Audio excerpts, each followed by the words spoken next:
A very good evening to everyone. I am Anshuman Borua, a research scholar in the Department of Physics, Assam University, Silchar, and I would like to take this honor of welcoming you all to the celebration of the 36th National Science Day conducted online by the Department of Physics, Assam University, Silchar. Over 100 years ago, a young C.V. Raman was fascinated by the deep blue Mediterranean Sea when he was on a voyage from London back to India. He pondered over the possibilities of a deeper phenomenon of scattering than that due to Lord Rayleigh. Working with very basic tools over the next 8 years, he developed what is perhaps the most brilliant and widely applied scientific principles of the 20th century, the Raman effect. Today is the day we celebrate and commemorate this discovery, keeping in our hearts the scientific zeal and determination, and with deep respect toward the towering intellect of Bharat Ratna Professor C.V. Raman. Keeping up with tradition, the Department of Physics, Assam University Silchar, has stepped up to organize the 36th National Science Day. And during the course of the past few days, we have organized various interactive competitions for students ranging from the school to the BSc levels. And I would like to take this moment to thank all of the participants on behalf of the Department of Physics, Assam University, for taking part in our events. The results of all of these events will be declared shortly. But before we move any further, I would like to welcome Dr. Bidhan Mohanta to deliver the welcome address for this program. Dr. Bidhan Mohanta is an assistant professor at the Department of Physics, Assam University, and happens to be the coordinator of the program. Sir, please.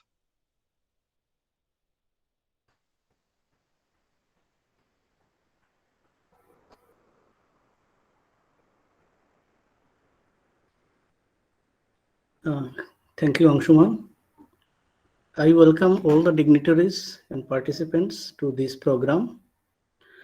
Honorable Vice Chancellor of Assam University, Professor Rajmohan Pant sir, had given his consent to be the chief guest of this program today. So maybe he will be joining anytime. By this time we start this program.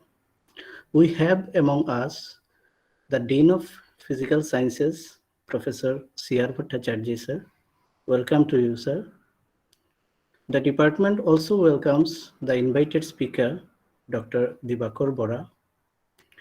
I also welcome our respected HOD, Professor B.I. Sharma sir, other faculty members, research scholars, and students. Some of the school students have also joined in this meeting. I welcome you all in this program. In this department, we have the practice of celebrating the National Science Day every year.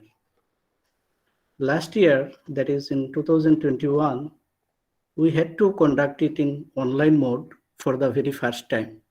And I do hope that this year it would be the last time when we are arranging it in the virtual mode.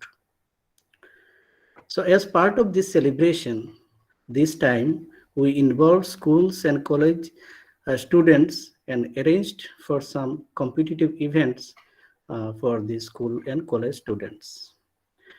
Drawing competition was held for class 6 and 7 students. Essay writing and poster making competitions for class 8, 9 and 10 students.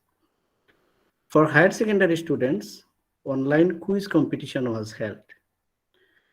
For degree level students, there was computer programming competition, which was supposed to be held yesterday.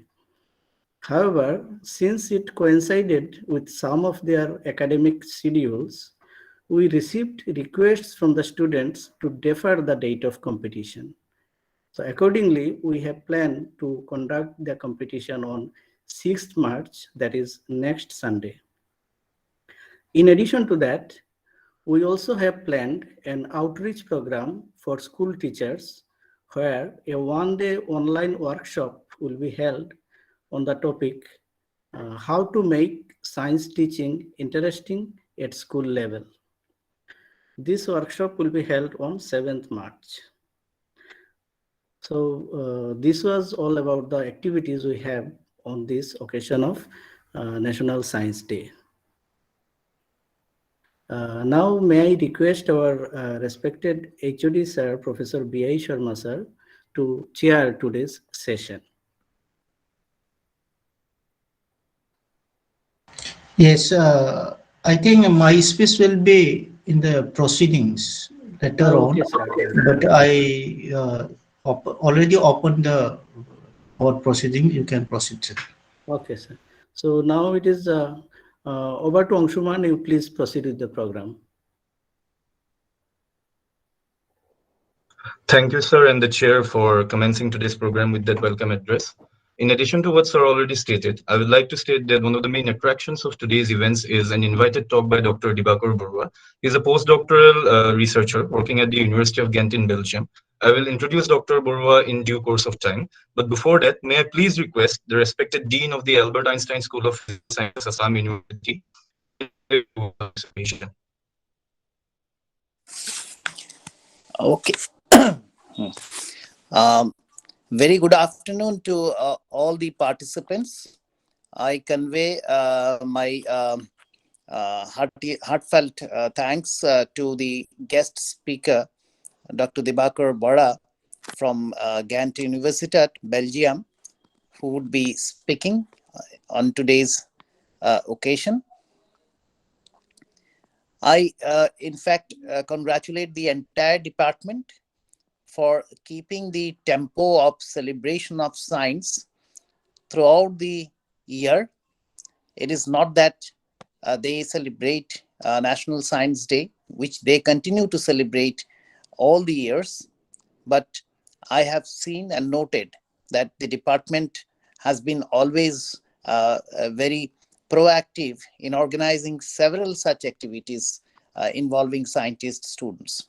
This time I can see that this online celebration is actually backed up by a lot of ground work, such as organizing events with school children's, college students, and because this is what the celebration of science should do.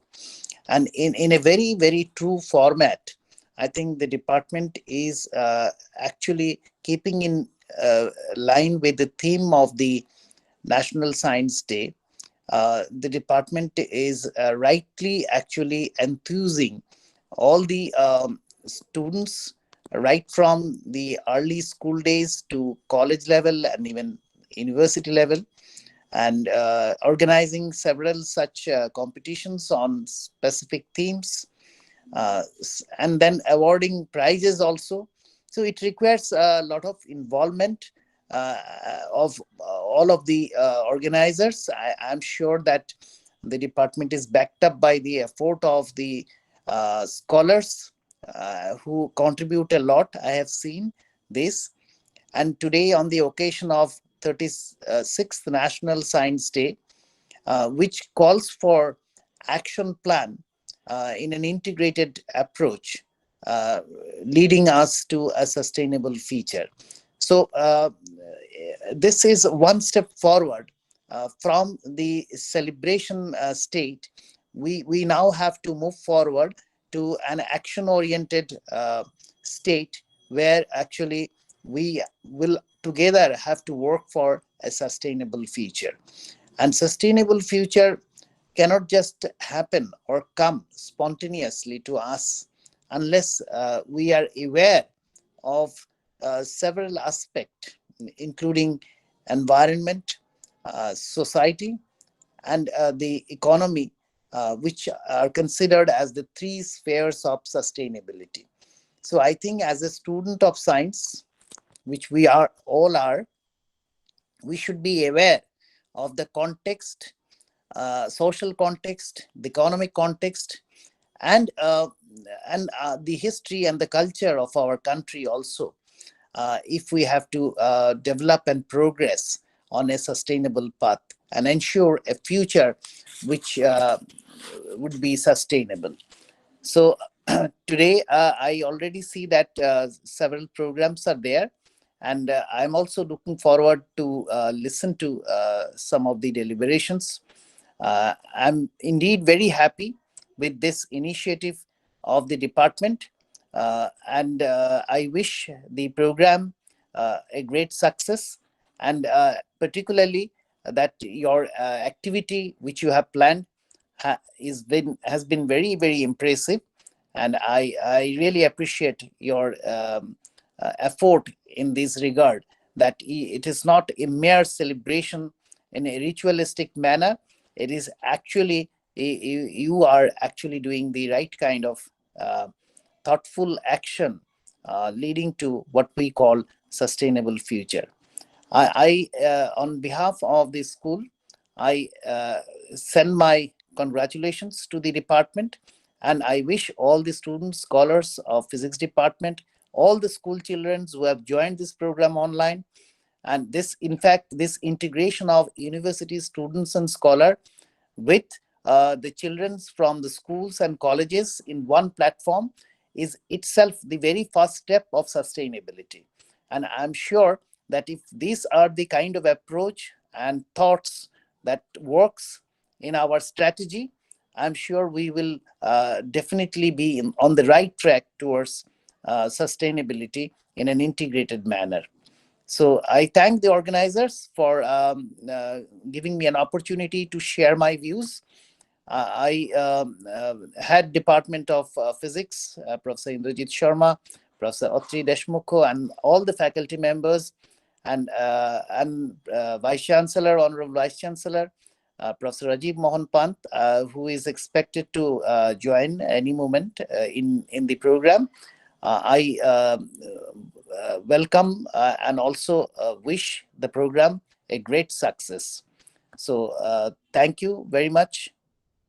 I will have another program to attend in the Department of Chemistry. So perhaps I can stay here for another 10-15 minutes, and then I will have to join to that program. So till then, I'll continue with you. Thank you so much. Let the program begin with your whatever scheduled activity. Thank you.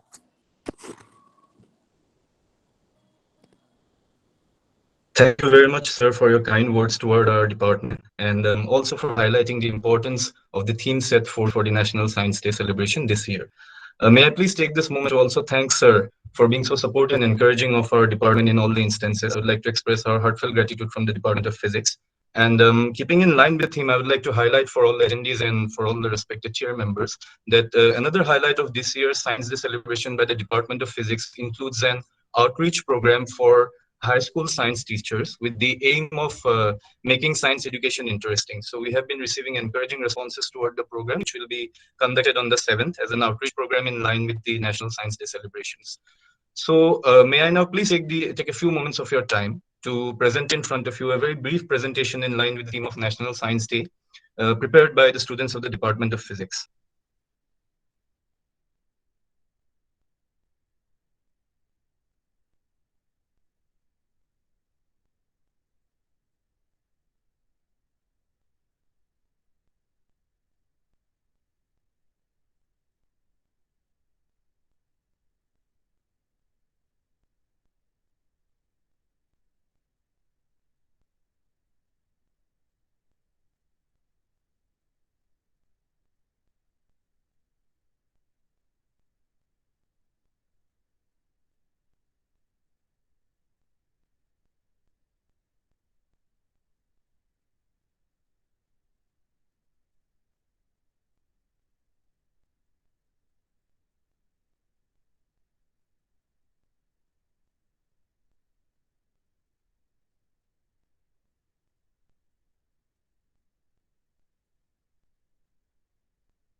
I would like to thank our students and research scholars for preparing this lovely presentation. Now, the next program is the main attraction of today's celebration by the Department of Physics. We have an invited talk by Dr. Dibakar Bora, and it's my immense pleasure to have the opportunity of introducing Dr. Borua today in front of you. Dr. Borua is currently a postdoctoral researcher at the University of Ghent in Belgium. He hails from the eastern district of Sivsagar in Assam, where he studied in Bal Bikash Kendra School, and after which he moved on to Solbrook Academy, Dibrugarh, where I had the good fortune of being his classmate. After having obtained a BE in Mechanical Engineering from Guwahati University, Dr. Borua obtained an MSc in Advanced Mechanical Engineering from the University of Sussex, and then obtained a PhD in Manufacturing and Materials Engineering from Coventry University. So, with a broad focus on sustainable manufacturing, Dr. Dibakar Borua was welcoming enough to accept our invite to share some of his thoughts on the matter with us today. May I now please take the opportunity to welcome Dr. Dibakar Borua as our invited speaker for today's evening. Thank you. Thank you, Anshuman. Um, Let me share my screen first.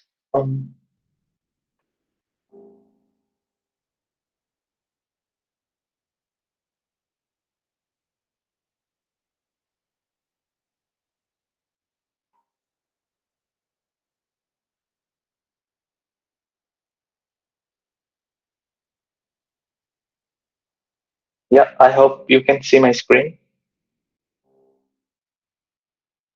Yes, it is visible.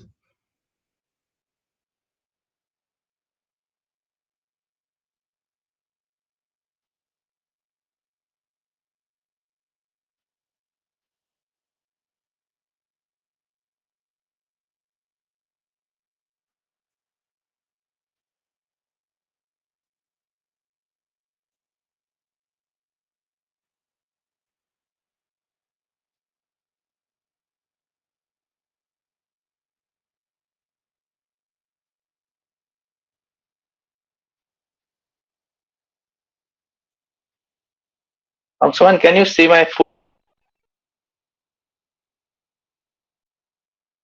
Yes, your entire screen was being presented. Okay, just a second. I'll try to share again.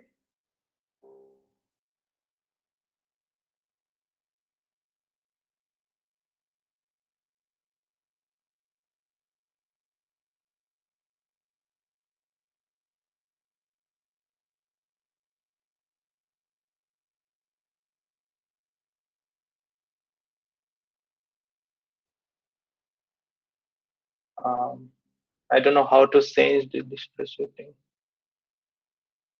You cannot just see my first screen. I mean, only one screen, right? You see next slide here as well. Yes, yes, yes. We see the presentation view, yes. I don't know how to change it to the.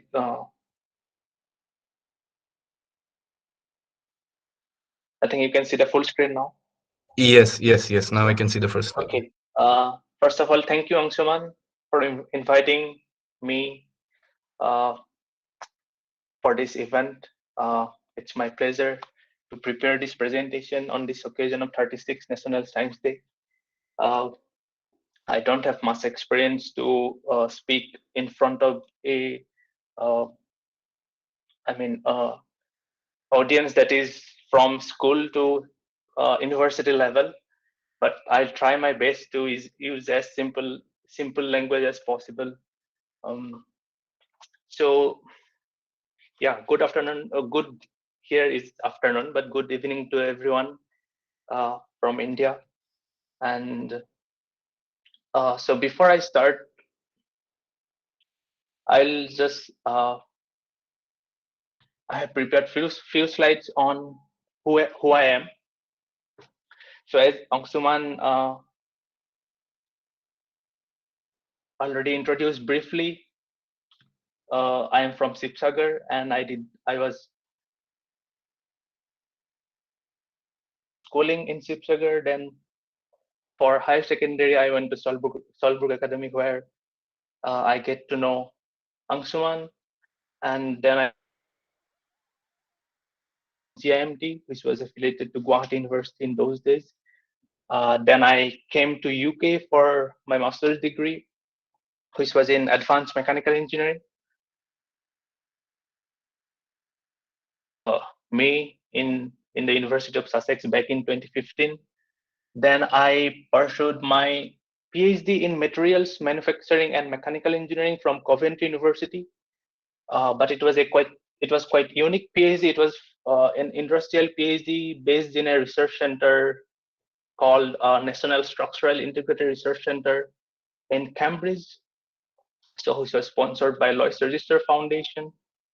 And so this is a few glimpse from the Faculty of Engineering at Coventry University. And what you see in this slide is the National Structural Integrated Research Center in the Cambridge, which was UK's first industry-driven academic research center, which was established by UK government mainly to bridge the gap between academia and industry. And this research center had, in my days, more than 100 PhD students from 30 UK universities and 10 international universities. And that's me with my colleague researchers back in 2018. And just after finishing my PhD, I started working as a project leader in the same research center for about 10 months, and then I moved to Belgium. I started working as a postdoctoral researcher. Ghent is a very, you can see in the slide a picture of a Ghent city, which is a medieval city. During 1300th century, it was like second largest city in the Europe after Paris. And this is where I work. This is my laboratory. It's called Sote Laboratory. It was established in 1890, which was formerly known as Laboratory for Resistance of Material, but it was later on named after Sote Walter as a Sote Laboratory. So in our laboratory, it's within the electromechanical system and metal engineering department, and which is again within the Faculty of Engineering and Architecture. So in our laboratory, we have mainly 3 research groups, and I work under fatigue and fracture mechanics research group. Then again, fatigue and fracture mechanics research group, we have 3 research lines, and I work on joining and additive manufacturing. And currently I am working as a leading researcher in 3 public funded projects, PRINTM, WAMEC, and 3D MP Wire. The first 2 projects are funded by federal government of Belgium, and third one is from European Union. And I also work with a team of 2 PhD students and 4 master thesis students at the moment. And these are some of the materials I work on using additive manufacturing, copper and steel alloys.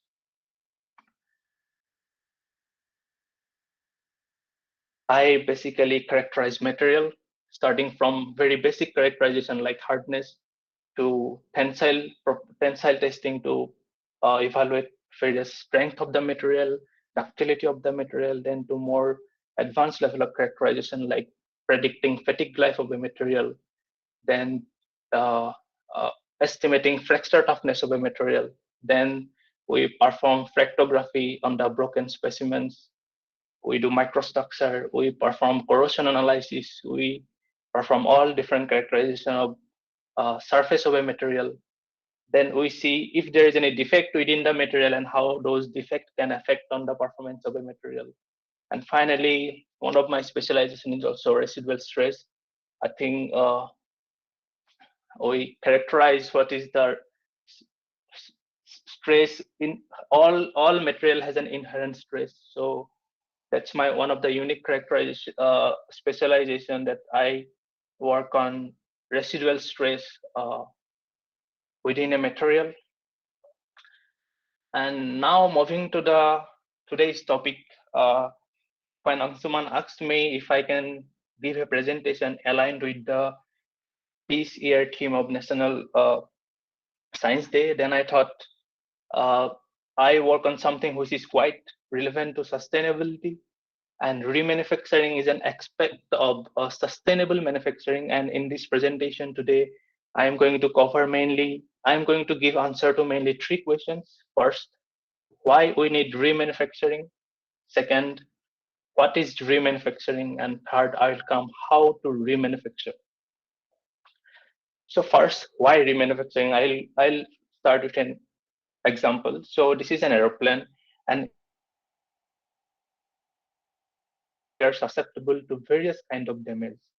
In this slide, I am showing you some of the extreme examples. You can see damage in the airplane nose. This is some damage in the landing gear, and this is some damage in the aeroplane engine bladed disc due to some events like bird strike. Then coming to some more minute or not less severe damage, I would say. This is a part of aero engine as well. And in the aero engine, there are so many hydraulic tubing, and these tubings may have some defects or some damage or wear, corrosion, abrasion. And there can be various kind of damage in those parts. For example, there can be distortion in those blades. There can be corrosion, burnout, or some other kind of defects. So the problem is these parts are highly expensive due to their manufacturing process complexities or use of very high performance or exotic materials like titanium and nickel alloys. So conventionally, but minor defect in a component, um, we have to replace this with a new component because we cannot compromise safety. So which is very expensive and which is not friendly, which is not sustainable. So conventionally, there was no technique or technology to repair or remanufacture those parts. But due to the advancement of manufacturing and how it is feasible, I'm going to talk later. But now let's see what is remanufacturing. So the definition of remanufacturing is a series of manufacturing steps to return a used product to at least its original performance with a warranty that is equivalent or better than a newly manufactured product. So three things is very important. It has to be, once you repair a product, it has to have at least the performance is at least its original performance, and it has to have a warranty that is equal or even better to the performance of a newly manufactured product. So this is an example you can see. So remanufacturing to a closed loop system. So whenever you have to manufacture some product, first you have the raw material from resources. So once you have to manufacture a product, then once product being manufactured, you use them. And once you use them, conventionally it used to go to the landfill, but now you can, a part of the product you can remanufacture and other part you can recycle. And recycle part, again, it goes to the raw material and that can be reused to remanufacture that part. So we don't need anything from resource anymore, and nothing is goes to the landfill. So it becomes a closed loop. So it's that's why it's called ultimate form of recycling one part, and it consumes only a significantly lower amount of energy, cost, and raw material. So however, remanufacturing often confused with other aspects of circular economy. Like you have heard about other terms like repairing, refurbishing, reusing, reconditioning, and recycling. But these are not same as remanufacturing, because in repairing there is no guarantee, but in remanufactured product there is always a guarantee. In refurbished product, it only looks like new, but with a limited functionality improvement. But in remanufactured product, all functionality improvement as a newly manufactured product. Similarly, reconditioning is just back to a working order. So that is why remanufacturing is above all these other aspects of circular economy, and it's called ultimate form of recycling. Or so remanufacturing has a lot of advantages. It's not only benefit to environment in terms of reducing the consumption of raw material, reduction in greenhouse gas emission, reduction in material wastage, but also it it is beneficial to the remanufacturer as well as customer. So I'll give you a practical example. If you repair an aerospace component like aerofoil, and where damage is just 10%, if you remanufacture that part, it will give you 67% financial savings over a new replacement. It will reduce the greenhouse gas emission by 45%, and it will reduce energy consumption by around 36%. Now, if you see how it affects on economy, so remanufacturing is a growing economy, growing global industry. And if you see the US market in 2011, they have around 26 billion pound market, and they had around 70,000 remanufacturing firms. And in those days, in 2011, they were employing around 180,000 people. Now, by 2020, it's around 170% increase in job market by 108 from 180,000 to 500,000. If you see UK market, it has increased from 2.4 billion in 2015 to 5.6 billion in 2020. Just in five years, 120% increase in the remanufacturing market. Now, how to remanufacture? So conventionally, all these conventional manufacturing method does that allow, or they are not good enough to remanufacture those highly expensive aerospace components. Now, due to the advance of manufacturing processes like additive manufacturing, also known as 3D printing, now it is possible to remanufacture even those very highly expensive, complicated geometries. Now, what is additive manufacturing and how it is different from conventional additive manufacturing? In additive manufacturing, we add material to create an object. On the other hand, in conventional subtractive technique, we remove material by machining. I'll give you an example. So in the first figure here, you see it's a subtractive manufacturing process, and where we use a material block and we use machining to build a 3D product. And in this case, we have a lot of waste.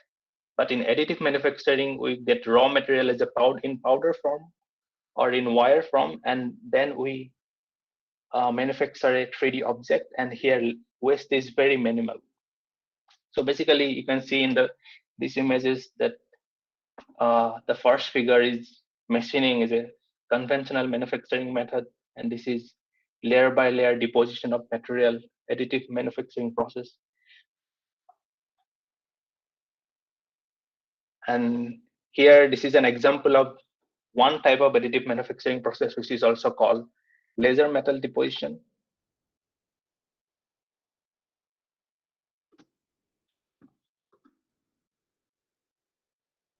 I'm not sure why I cannot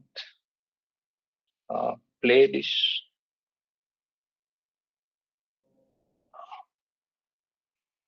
Yeah, anyway, I'll move to the next slide.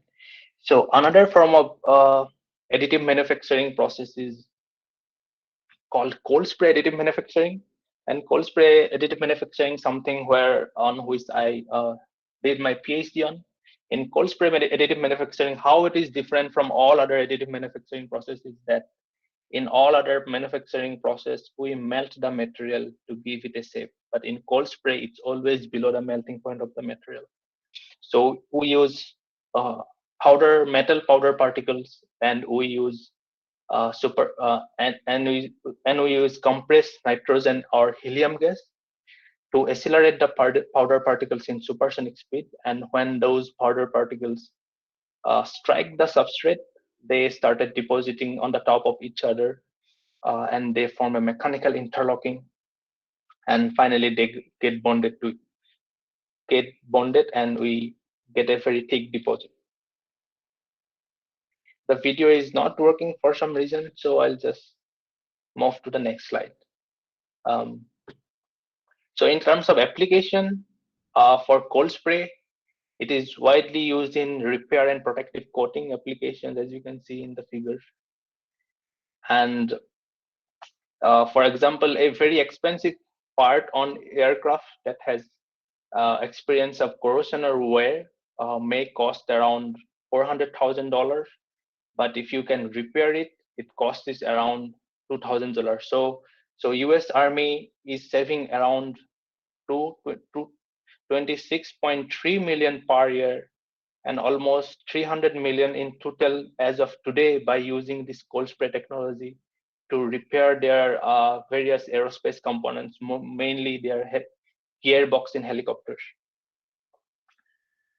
So another form of additive manufacturing process is called wire and arc additive manufacturing. This is very similar to our conventional welding process that you see in welding shops everywhere. But here we deposit one layer on the top of others, and in this way we can form a 3D object.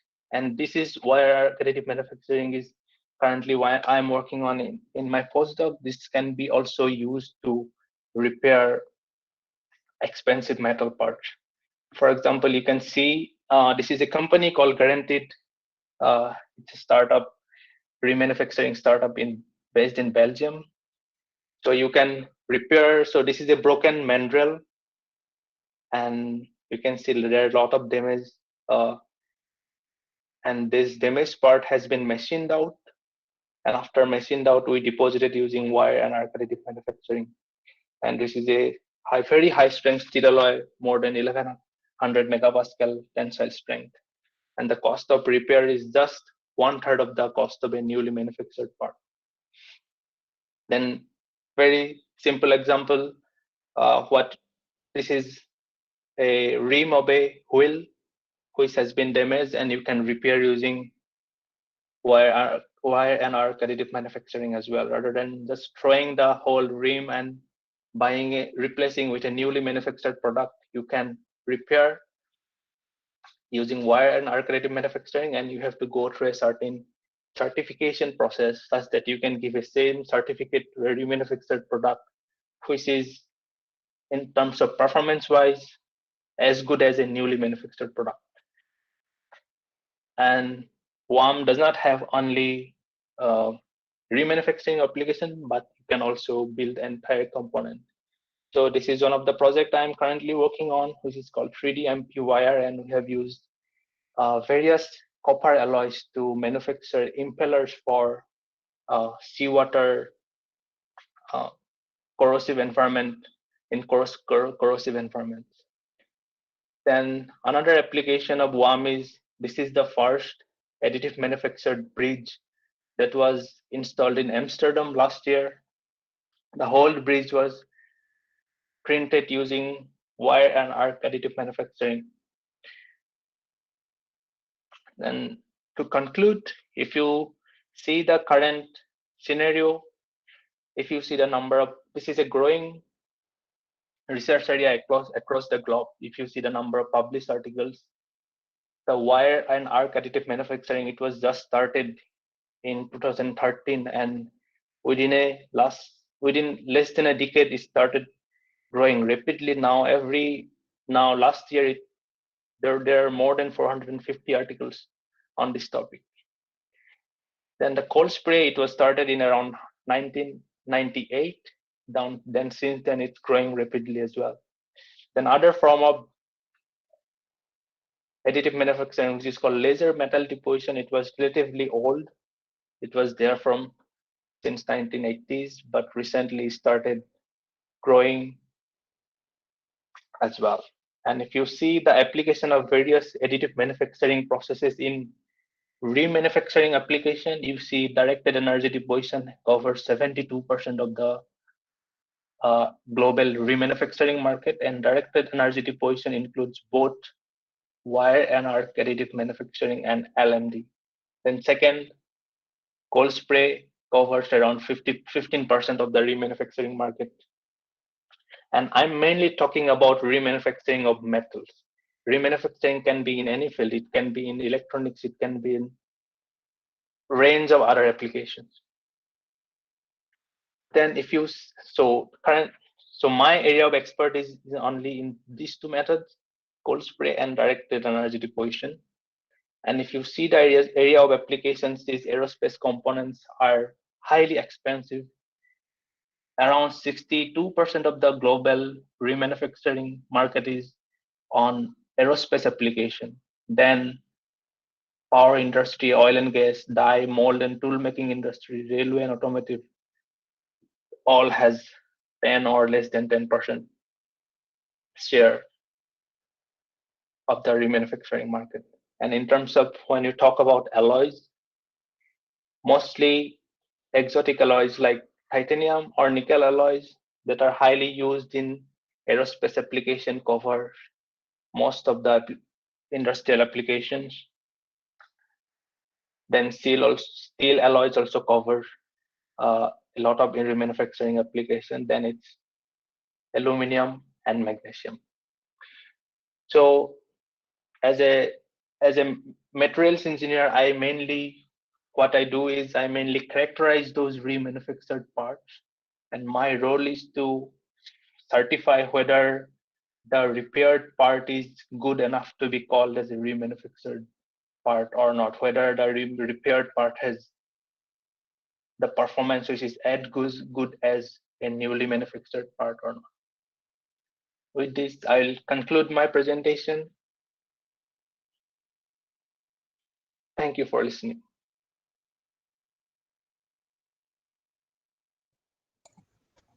Thank you so much, Dibakar, for this wonderful talk detailing an overview of your work and the field in general. So if there is any questions to the speakers, I would like to open the house for discussions. And to basically break the ice, I would basically like to pose the first question to Dibakar that comes to my mind when I think about additive manufacturing. How far do you think in the near future are we from additive manufacturing completely replacing conventional manufacturing techniques globally, or at least in the West and in the developed countries? I think it's a very hard question. It depends on the application. For example, if the additive manufacturing part is not a load bearing part, I guess you understand what I mean by load bearing part. For example, Yes. in aerospace application, you need all the parts to be load bearing, and you cannot compromise on safety. So in aerospace application, in order to certify additive manufactured parts, it may take long time. But in some other industries like automotive industry or dye or mold making industry, it may be faster than aerospace applications. So the main problem currently is in additive manufactured metals, there are certain defects, and material is not isotropic completely when compared to conventional manufacturing process. So the material behavior is not fully understood. So in some application that is okay, but in some other application that is not yet acceptable to certify those parts. So we are working on it. For example, you see the bridge in Amsterdam that was certified only for pedestrians, but we cannot make a bridge for big bridge for trucks and automotives. I mean, trucks and cars. Sorry. Okay, yeah, I get the gist of your answer. Thank you so much. If there are any more questions to the speaker, may I please open the house for discussion One second. Yes, Diwakar. Actually, I was wondering, so it is actually mainly of the strength of the, as you are talking of safety, you Yeah. are not sure about the strength of the material that is being manufactured by this way? Uh, we are sure of the about the strength of the material, but safety does that only depends on the strength of the material. No, as you Uh, say, yeah, only 35 pedestrians are allowed on that bridge, and we cannot forget about trucks. I'm saying about many people or the small vehicle. So those are also, when you are saying that it's not very encouraging. So what do you mean? The strength of the bridge is less, or what is the problem actually? strength wise it is okay, but there is more complicated problems than strength. What is we call it fatigue life of the material. So uh, even if the material experience a load which is far below the strength of the material, there is something called fatigue life of a material. Okay. So, and fatigue mainly, so 90% of the failure in this world is caused by fatigue, metal fatigue. And metal fatigue is something which is very difficult to understand. Okay. Uh, Okay. So, but we can always hope that with the advancement of activities, I mean, research, new research in the yeah, things will be like improving in a faster yeah, yeah, speed. yeah, Yeah. yeah, sure. Yeah. It's improving every day, and industries are have started to accept this technology for various applications already. Thank you, Thank you. Diwakar. So I see in the chat box, Dipali now is raising a hand. Perhaps if you have a question, the house is open for discussion.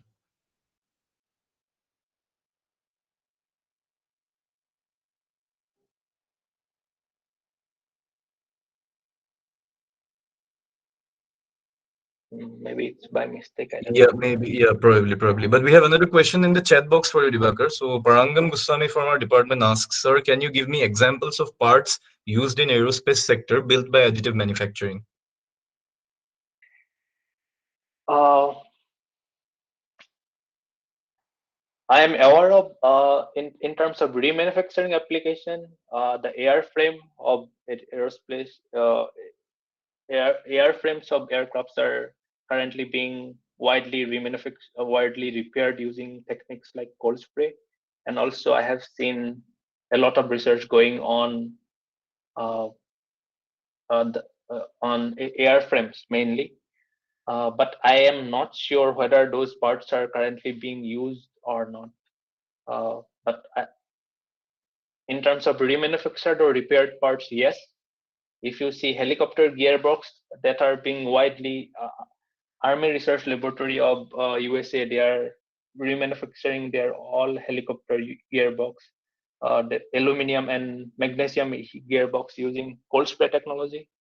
But when it comes to the use of the product which is entirely manufactured using additive manufacturing, I cannot say surely. Thank you. Okay, thank you, Parangam, for the question and Dr. Burwa for the answer elaborating. Uh, I have another question coming in from a participant, but for some reason it's not showing up in the chat box. The participant has messaged me personally. The question for you, Dr. Burwa, is can carbon fiber be 3D printed? Uh, so I cannot say for sure because I only work on metals. So polymer, plastics, for 3D printing of polymer and plastics, I cannot say anything. I only work on metals. Sorry about that. It's okay. It's okay. Thank you so much. Perhaps, is there anyone else who would like to put forward a question to the speaker? If not, we'll be closing the session for discussions. Okay, so it seems there aren't many questions for you right now. I would like to take this moment to thank Dr. Dibakar Burua for joining us from Belgium, for making time out of his very, very busy schedule, and for maintaining our request. I would like to express our heartfelt gratitude to Dr. Burua on behalf of the Department of Physics. Thank you so much. Sir, I have a question, sir. Yeah. I have a question. Yes, sure, please go ahead. Sir, I am SM Sirajul Islam Tapadar from History Department. I am a research scholar of this 2020-21 batch, 21-22 batch. So when plastic is firing, and some that is what is the effect of the plastic when it will be burned?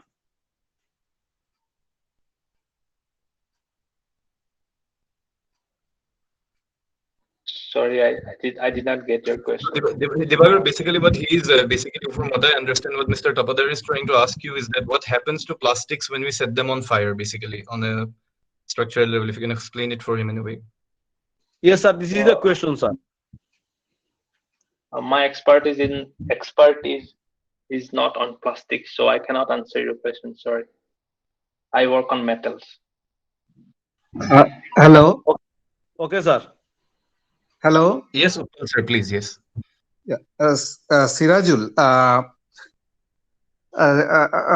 the question, if I understand it properly, then since it's a carbon-based material, and when you are burning it, then ultimately it will go for carbon dioxide or carbon monoxide, and the leftover will be again some carbon product, and that carbon product maybe depends upon which temperature, pressure, and all those things there, depending upon the thermodynamical conditions there. Regarding the structure, you see, polymer is basically is a chain of monomers. Okay, so when you are firing it, when it reaches, then the initial point will be it will break down to monomer, and then if temperature will be high, then it will go for another breakdown. Structure. Okay, sir. Yeah. Okay. If you get the answer, then okay, no problem. Thank you so much, sir. Dr. Utpal Sarkar is faculty at the Department of Physics, Assam University. His primary area of interest is DFT and electronic structure calculations, and Dr. Sarkar happens to be one of the most well-cited researchers in his field. Thank you so much for intervening for the answer, sir. And if there aren't any more questions, perhaps we can close the session for discussion. I would like to once again thank Dibakar for the very, very informative talk. And moving on to the next phase of our program, may I now please request Dr. Bidhan Mohanta to kindly declare the results for the various competitions that have already been organized. Thank you.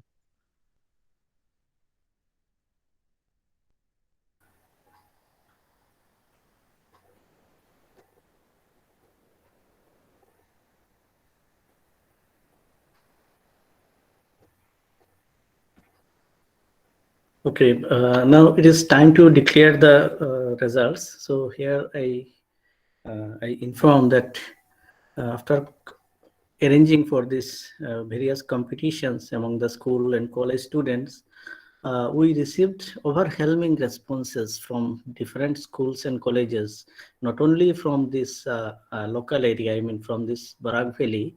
Apart from this, we also got participants from Dima Hasao, Karbi Anglong, Hojai, Dhubri districts of Assam. And we also had participants from Bangalore and Agra also.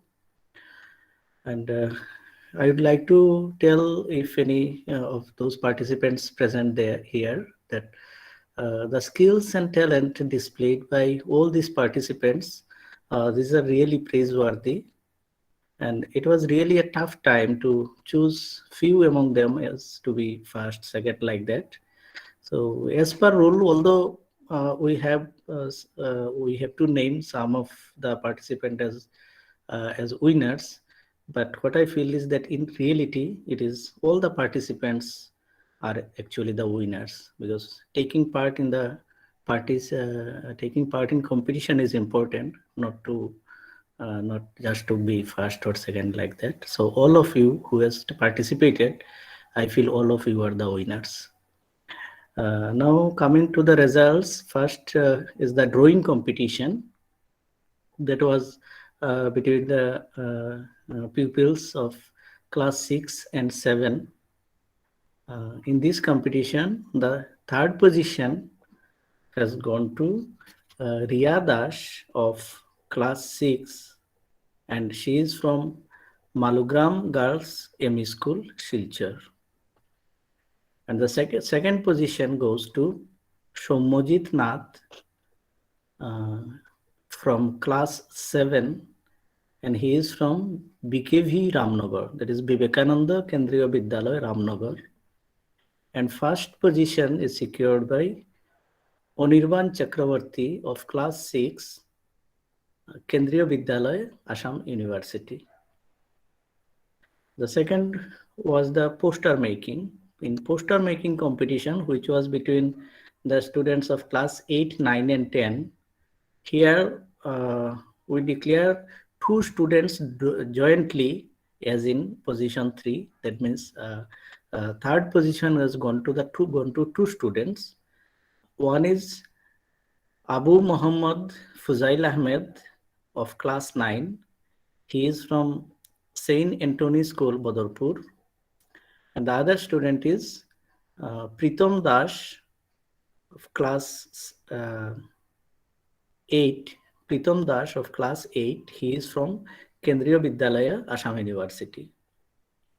The second position goes to Shuraiya Farhaz Borbhuiya of class 9, and he is from Global Public Central School, Hailakandi. And the first position is secured by Sneha Das of class 8 from Kendriya Vidyalaya, Assam University. Next is essay competition, which was between the students of class 8, 9 and 10. Here, the third position is secured by Ohana Chaudhuri of class 10. She is from Sri Chaitanya Techno School, Bengaluru, Karnataka. And second position goes to Onimesh Chaudhuri of class 8 from Pranavananda Vidya Mandir, Lamding. And first position is secured by Iftikhar Ahmed Lashkar of class 9. He is from Global Public Central School, Hailakandi. And another competition is the quiz competition, which was between the students, higher secondary students for class 11 and 12. Here also we have third position goes jointly to two students. One is Manjishtha Sengupta of class 11 from Maharshi Vidya Mandir, Silchar, and another student participant is Debargha Roy of class 11 from Presentia Senior Secondary School, Hailakandi. Second position is secured by Ankit Chakravarti of class 11. He is also from Presentia Senior Secondary School, Hailakandi. And the first position goes to Anshal Kanu of class 11. He is from Maharshi Vidya Mandir, Silchar. So I have announced the results of all these 4 competitions. Now it is over to Anshuman again. Thank you, sir. I would like to congratulate all the recipients of the prizes in the various competitions. We have successfully completed our event and we are finally drawing to the close of today's event, but we have to include a final speech by the chair of the session. May I please invite Professor Indrajit Sharma, the head of the Department of Physics, to please finally present the speech of the chair. Thank you. Thank you, Anshuman. Honorable Vice Chancellor, Assam University, Silchar, Dean School of Physical Sciences, and our invited speaker from abroad, Dr. Divakar Bora, my respected colleague, teachers, staffs, and research scholars and students. At the outset, I congratulate our department research scholars and program coordinator, Dr. Vidhan Mahanta, for organizing this year's wonderful National Science Day. Other speakers have already presented about the National Science Day, so I prefer to skip the repetition. However, I would like to emphasize on the purpose of celebrating National Science Day, our responsibility to bring awareness to people about the importance of science in our daily life. Our scholars, our students, it is your responsibility, our responsibility to honor the great man and his inventions. How? By doing science popularization, contributing to the field of science to your best level, our best level. With this, I thank once again the entire team of the department for organizing this year National Science Day. Thank you. Over to Ansuman. Thank you so much, sir, for your encouraging words. Now, before finally drawing to the conclusion of the program, may I please request Professor Atri Deshmukhia to deliver the vote of thanks. Thank you, Anshuman. A very good afternoon or evening to you all. For Dr. Divakar, I think it's a noon time. So it's now my turn to propose a vote of thanks in a formal manner. So the first goes to Dr. Divakar Bora for accepting our invitation. We wished our students and other participants to get accustomed or introduced to some younger people who are working on the field so that you get inspired. When you all see senior people around, you think that it's far from your stage, but that is not the case. So thank you, Dr. Borua, very, very much for accepting Angshuman's invitation. And we would like to thank Angshuman also as a part of organizer. He has contacted you and you also readily agreed. So it was very nice to know about the additive manufacturing and all those things. Actually, personally, I was not aware of much of these things. And I hope that our audience has also learned a lot from this. Next, I would like to thank the University Authority for allowing us to organize this event. Respected Vice Chancellor, sir, who could not make it to the event today, possibly because of network connection. And then to the Dean, Albert Einstein School for Physical Sciences, who was here for some time with us, sharing his thoughts on the occasion and encouraging us to keep the whole spirit up. And as already mentioned by the Dean, the department organizes activities regularly, and we try to train our students that what is their responsibility towards the society for going for outreach or organizing science popularization events, because in addition to one facet that you want to establish yourself in your own career, you have a responsibility towards the society too, and you have the responsibility to explain your work in a scientific work, I mean, in a native language to your fellow people. If there is a gap, because we see in our country there is a gap between scientific activities and the common people, there is a gap. So we have to bridge it, and it is one of the main themes or aims of this year's Science Day celebration theme.